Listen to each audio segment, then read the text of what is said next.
kelompok 1 yang beranggotakan 7 orang. Saya Ria Amelia, Saya Harus Ini, saya Oktadini, ya. Harisdawati, Asifan Nurainawati.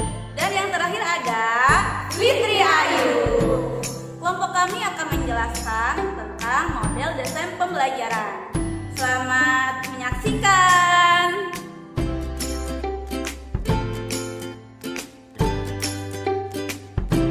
Sini saya akan menjelaskan tentang model desain pembelajaran. Nah, pasti dong banyak antara teman-teman kita yang bertanya, apa sih model desain pembelajaran itu?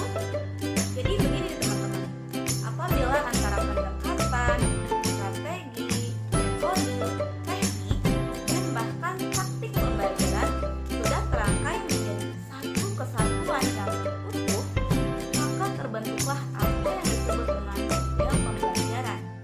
Nah, jadi model pembelajaran pada dasarnya merupakan bentuk pembelajaran yang tergambar dari awal sampai akhir yang disajikan secara khas oleh seorang guru.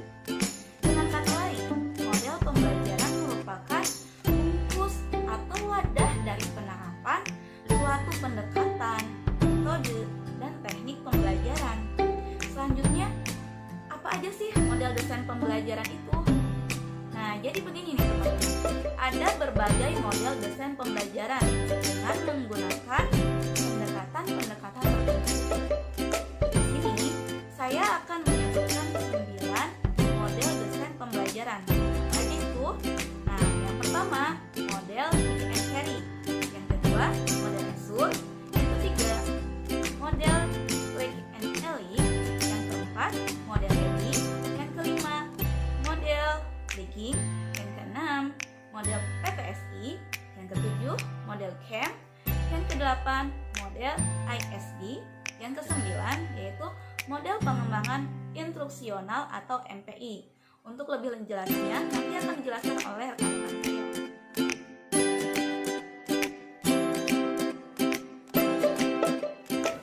Satu, model Dick and Carey dikembangkan oleh Walter Dick and Law Carey 1985. Model ini termasuk ke dalam model prosedural. Langkah-langkah desain pembelajaran menurut Dick and Carey adalah: 1.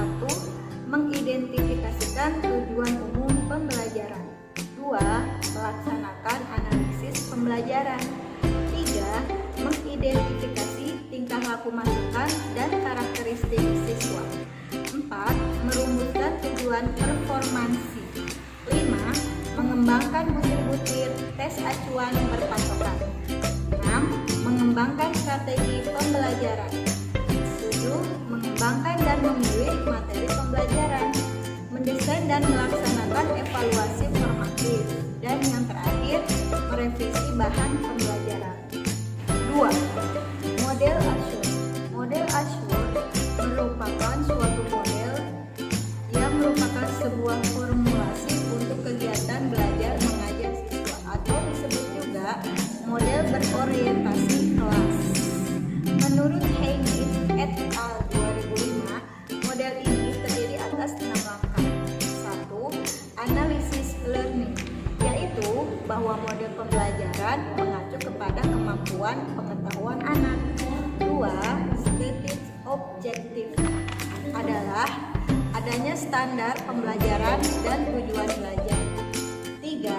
Select method, media, and material, yaitu pembelajaran yang mengarah kepada strategi, teknologi, media, dan materi. 4. Unit list, media, and material, yaitu pembelajaran yang memanfaatkan media dan materi. Siswa memanfaatkan media apapun dengan meminimalisir pengeluaran untuk materi pembelajaran.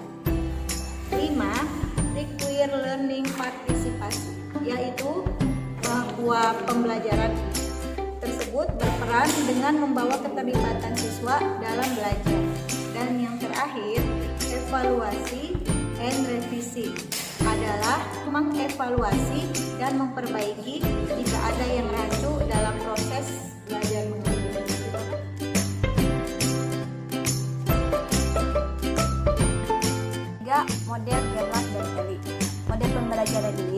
menggunakan suatu metode perencanaan pengajaran yang sistematis. Model ini menjadi suatu garis pedoman atau suatu peta pembelajaran karena dalam model ini diperlihatkan keseluruhan proses belajar mengajar yang baik. Model yang dikembangkan oleh Gerlach dan Ellie dimaksudkan sebagai pedoman perencanaan mengajar. Rincian komponennya yaitu yang pertama, merumuskan tujuan pembelajaran atau specification of object. Tujuan harus bersifat jelas dan operasional agar mudah dinilai dan diukur. Yang kedua, menentukan isi materi. Isi materi harus sesuai dengan tujuan yang telah ditetapkan. Yang ketiga, penilaian kemampuan awal siswa. Kemampuan awal siswa ditentukan dengan memberikan tes awal. Yang keempat, menentukan strategi. Strategi pembelajaran merupakan pendekatan yang dipakai pengajar dalam memanipulasi informasi. Yang kelima, pengelompokan belajar. Yang keenam, pembagian waktu. Rencana penggunaan waktu akan berbeda berdasarkan pokok permasalahan. Yang ketujuh, menentukan ruangan. Yang kedelapan, memilih media. Gerlach dan Ellie membagi media sebagai sumber belajar ke dalam 5 kategori. Yang pertama, manusia dan benda nyata. Yang kedua, media visual proyeksi. Yang ketiga, media audio. Yang keempat, media cetak. Yang kelima, media display. Yang kesembilan, evaluasi hasil belajar. Semua kegiatan pembelajaran dikatakan berhasil atau tidak setelah tingkah laku akhir belajar tersebut dievaluasi. Yang ke-10, menganalisis umpan balik.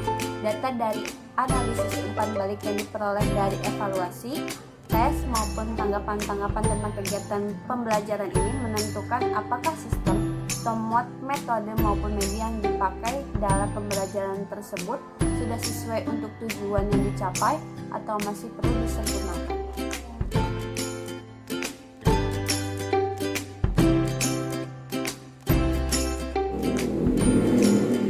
4. Model ADI.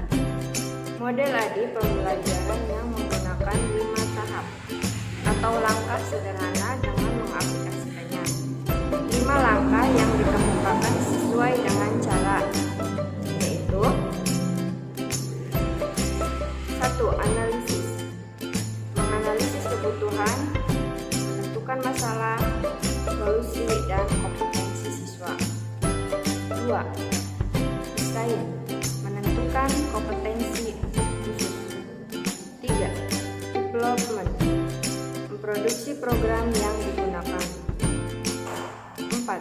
Implementation. Melaksanakan program pembelajaran. 5. Evaluation. Melakukan evaluasi hasil pembelajaran. 5. Model Design. Melakukan 8 langkah desain pembelajaran yang berkonteks model elaborasi, yaitu 1. Analisis tujuan dan karakteristik bidang studi. 2. Analisis sumber pembelajaran atau kendala. 3. Analisis karakteristik belajar. 4. Menetapkan tujuan belajar. 5. Menetapkan strategi perorganisasian. 6. Menetapkan strategi penyampaian. 7. Menetapkan strategi pengelolaan. 8. Mengembangkan prosedur hasil pembelajaran.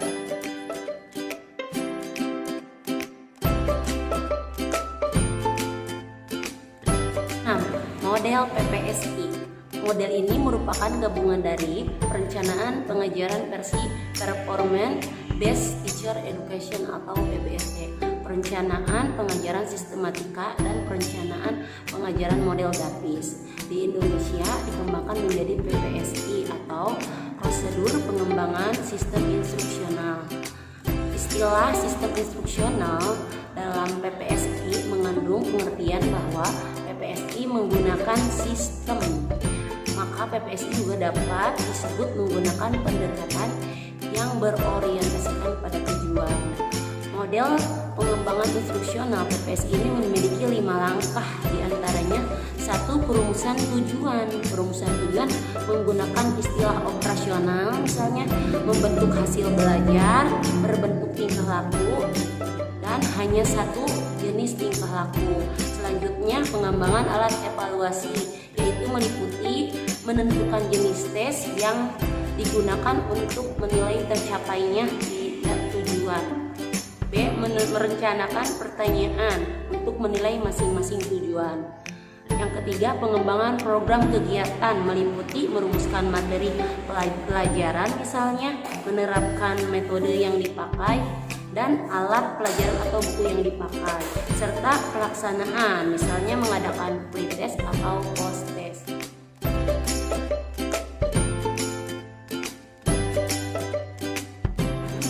Model CAM. Menurut CAM tahun 1977, pengembangan instruksional atau desain instruksional itu terdiri dari 8 langkah, yaitu yang pertama, menentukan tujuan instruksional umum atau disebut dengan TIU atau standar kompetensi. Yang kedua, menganalisis karakteristik peserta didik. Yang ketiga, menentukan TIK atau kompetensi dasar. Yang keempat, menentukan materi pelajaran. Yang kelima, menetapkan penjajakan awal atau pretest. Yang keenam, menentukan strategi belajar mengajar. Yang ketujuh, mengkoordinasi sarana penunjang yang meliputi tenaga fasilitas, alat, waktu, dan tenaga. Dan yang terakhir, yang kedelapan, mengadakan evaluasi.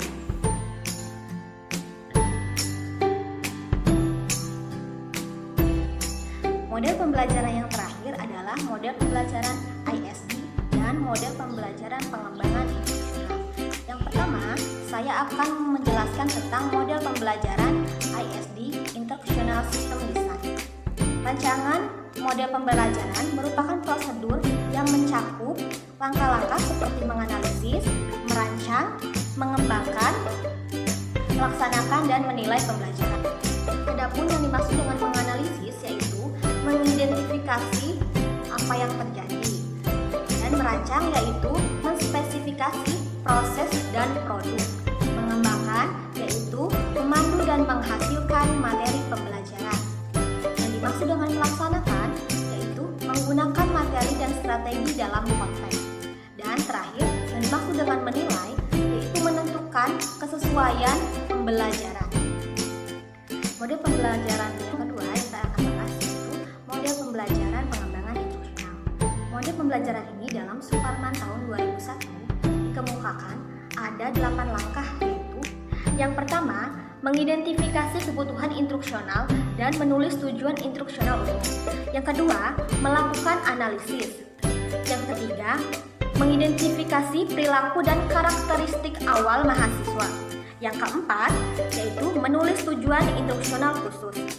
Yang kelima, menulis tes acuan patokan. Yang keenam, menyusun strategi instruksional. Yang ketujuh adalah mengembangkan bahan instruksional. Dan yang terakhir adalah yang kedelapan, mengembangkan dan melaksanakan evaluasi formatif yang termasuk di dalamnya kegiatan merevisi. Nah, itulah penjabaran model pembelajaran yang terakhir dari saya.